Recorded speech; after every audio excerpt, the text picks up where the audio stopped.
رسالة استغاثة موجهة إلى السيد رئيس الجمهورية، رسالة استغاثة للنائب العام، رسالة استغاثة للسيد المحامي العام لمحافظة كفر الشيخ، رسالة استغاثة إلى السيد رئيس حزب مستقبل وطن، رسالة استغاثة موجهة إلى الأمين العام لحزب مستقبل وطن، رسالة استغاثة إلى الأمين العام لحزب مستقبل وطن بمحافظة كفر الشيخ، رسالة استغاثة إلى السيد أمين حزب مستقبل وطن بمركز دسوق، رسالة استغاثة للسيد نقيب محامين مصر، رسالة استغاثة موجهة إلى السيد نقيب محامين محافظة كفر الشيخ، رسالة استغاثة إلى السيد نقيب محامين مدينة دسوق.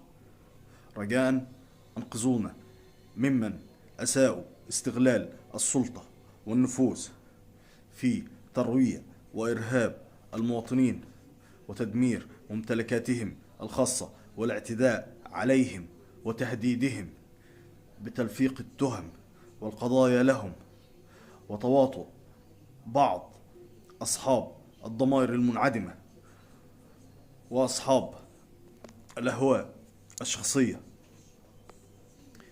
في الاعتداء علينا وعلى أسرتي المكونة من زوجتي وأطفالي الاثنين، طفل 6 سنين وطفل 3 سنوات.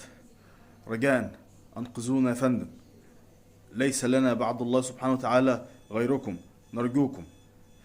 نرجوكم الالتزام بتعليمات السيد رئيس الجمهورية بأن لا أحد فوق القانون، وتعليمات مكتب مكافحة الفساد التابع لرئاسة الجمهورية. رجاء أنقذونا منهم وممن استغل علاقاته المشبوهة في تهديدنا وترويعنا والاعتداء علينا. نرجوكم يا فندم ساعدوني في إنقاذ نفسي وزوجتي وأطفالي وحمايتهم، أرجوكم يا فندم.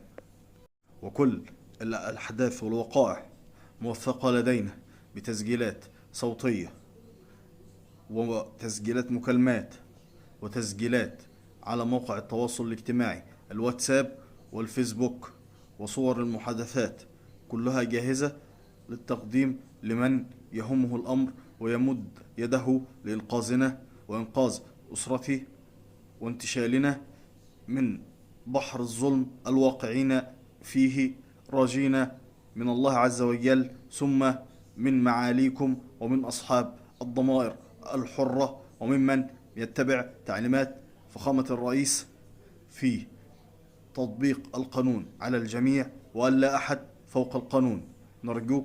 نرجوكم أنقذونا.